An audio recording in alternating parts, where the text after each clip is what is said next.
할렐루야. 기쁨의 설 명절을 잘 보내시고 주님의 말씀으로 하루를 채우시는 모든 성도님들을 주님의 이름으로 환영합니다.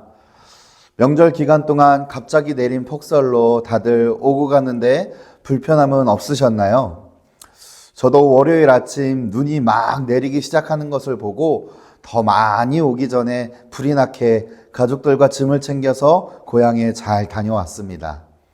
모쪼록 안전하게 연휴 기간에 고향에 다녀오게 하신 하나님께 감사드리며 오늘 우리에게 주시는 하나님의 말씀 이사야서 45장 1절에서 13절의 말씀 봄이여 오라 라는 제목으로 함께 말씀 나누며 귀한 은혜가 넘치시길 소망합니다. 추운 겨울이 지나면 봄이 오는 것 어찌 보면 당연한 자연의 이치이면서 하나님의 섭리인데요. 오늘 이 봄을 맞이하는 우리들의 모습을 기억하며 오늘날 신앙인으로 우리들이 가져야 할 자세를 살펴보고자 합니다. 추위를 참 싫어하는 분들에게 봄은 늘 기쁜 계절입니다. 그러나 이것이 추위와는 상관없이 봄이라는 계절만으로도 만물이 소생하는 계절이며 새로운 시작을 알리는 계절이기에 누구나 기다려지는 계절이지 않을까 합니다. 그렇다면 여러분은 봄을 어떻게 기다리고 계신가요? 사실 우리는 특별하게 봄을 기다리지 않습니다. 왜냐하면 계절의 변화는 우리에겐 너무 당연한 것이고 하나님의 섭리이기 때문입니다. 하나님께서 세상을 지으시고 생명을 지닌 모두가 느낄 수 있도록 주신 계절이기 때문에 우리는 추운 겨울이 있다 할지라도 따로 봄을 준비하지 않는 것입니다. 오히려 겨울이 지나고 봄이 오지 않는다면 그것이 우리의 고민이고 또 다른 문제로 여겨지겠죠. 하지만 모두가 봄이 올 것을 알기 때문에 겨울이 아무리 추워도 추위 속에서 보내는 것입니다. 오늘 우리에게 주시는 하나님의 말씀 속에서도 이 같은 하나님의 섭리이자 하나님을 믿는 백성들에겐 어쩌면 당연한 이치와도 같은 일들이 기록되어 있습니다. 본문 1절 말씀 함께 보겠습니다. 여호와께서 그의 기름 부음을 받은 고레스에게 이같이 말씀하시되 내가 그의 오른손을 붙들고 그 앞에 열국을 항복하게 하며 내가 왕들의 허리를 풀어 그 앞에 문들을 열고 성문들이 닫히지 못하게 하리라. 아멘. 이사야 선지자는 지금 북이스라엘의 멸망을 경험하였고 이제 남유다의 멸망을 예언하며 하나님의 말씀을 선포하고 있습니다. 그러나 하나님께서 북이스라엘의 멸망 때에도 또 남유다의 멸망 때에도 늘 하나님의 거룩한 백성들을 하나님의 사랑으로 남겨두시며 그들을 구원할 것이라는 희망의 메시지도 같이 선포케 하신 것입니다. 오늘 우리에게 주시는 말씀은 구원받은 하나님의 백성들, 즉 멸망 속에서도 살아남은 하나님의 자녀들이 어떻게 인도하실지, 어떠한 방법으로 인도하실지 아주 구체적으로 한 사람의 이름까지 거론하시면서 전하고 계신 것입니다. 그렇게 하나님께 쓰임받은 하나님께서 세우신 하나님께서 부르신 사람, 그 사람은 바로 고레스입니다. 고레스라는 인물은 바사, 즉 오늘날 우리가 잘 아는 페르시아 국가의 왕으로서 바벨론을 멸망시킨 왕입니다.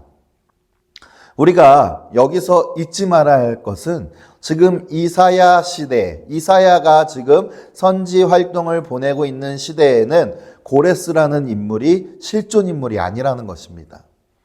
우리는 성경 66권을 알기 때문에 아수르가 북이스라엘을 멸망시켰고 후에 아수르뿐만이 아니라 남유다를 멸망시킨 것이 바벨론이라는 것을 잘 알고 있습니다. 그리고 그 바벨론을 멸망시킨 나라가 바로 페르시아 제국의 고레스인 것입니다. 지금 그렇다면 이사야는 누구인지도 모르는 인물이지만 하나님께서 알려주신 대로 전하고 있다라고 볼 수가 있습니다. 그런데 그 내용이 아주 멋집니다. 왜 그렇습니까? 1절을 다시 살펴보면 하나님께서 열방을 그의 앞에 굴복시키겠으며 고레스가 가는 곳마다 한 번 열린 성문이 닫히는 일 없이 승승장구하겠다라는 내용인 것입니다. 마치 이스라엘의 다윗이 연상되리만큼 강력한 왕이면서 하나님의 축복이 가득한 왕으로 하나님께서 고레스를 세우시는 것이죠. 그러나 여러분, 고레스는 이스라엘 민족 사람이 아닙니다. 오히려 고레스는 하나님을 모르는 사람이었다라고도 합니다. 본문 4절을 보겠습니다. 내가 나의 종 야곱, 내가 택한 자 이스라엘을 위하여 내 이름을 불러 너는 나를 알지 못하였을지라도 내게 칭호를 주었노라. 아멘. 무슨 말입니까? 고레스가 하나님을 알지 못하지만 그럼에도 하나님께서 그를 세우시는 것입니다. 왜냐하면 하나님께서 택한 백성 이스라엘을 위해 멸망 속에서도 하나님을 믿음으로 구원받은 하나님의 자녀들을 위해 고레스를 세우신다라는 것이기 때문입니다. 이를 듣고 있는 이스라엘 백성들은 아직 오지도 않은 멸망도 당해야 되고 또 그 뒤에 바벨론 포로 시절도 보내야 합니다. 그러나 하나님의 계획은 그 뒤 고레스를 세우셔서 이 고레스를 통해 이스라엘 백성들을 포로에서 자유를 주시며 인도해 내시는 것이다 라는 것이죠. 그렇다면 이스라엘 백성들에게 지금 필요한 것은 무엇이겠습니까? 믿음을 지켜내는 인내와 하나님의 때를 기다리는 믿음의 자세가 필요하다라는 것입니다. 마치 추운 겨울을 보내야 하는 그 겨울의 혹독한 시기와 또 봄을 기다리면서 봄이 올 것을 확신하는 삶의 자세와도 똑같은 것입니다. 만약에 지금의 어려움이 또는 앞으로 다가올 더한 두렵게 만드는 상황과 혼란스러운 상황이 너무나도 싫어서 그 자리를 박차고 떠난 사람들에게는 하나님의 때가 오지 않을 것이죠. 사랑하는 성도 여러분, 하나님은 우리를 절대 포기하지 않으십니다. 하나님을 믿으며 하나님을 찬양하고 하나님께 예배하는 자들을 늘 살펴보고 계시는 하나님이십니다.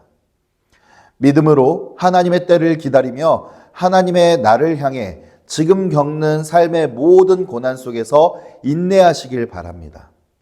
하나님께서는 그저 인내만을 바라시는 것이 아니라 인내 가운데도 능히 이겨낼 수 있는 힘도 주시는 하나님이신 줄을 믿습니다. 추운 겨울이 지나고 봄이 오는 것이 당연하듯이 고난 뒤에 하나님의 구원도 하나님을 믿는 백성들에게 당연히 베푸시는 하나님의 선물인 것입니다. 늘 그러한 구원의 감격을 누리면서 승리하시는 여러분들의 삶이 되시길, 오늘 하루가 되시길 간절히 소망합니다. 함께 기도하시겠습니다.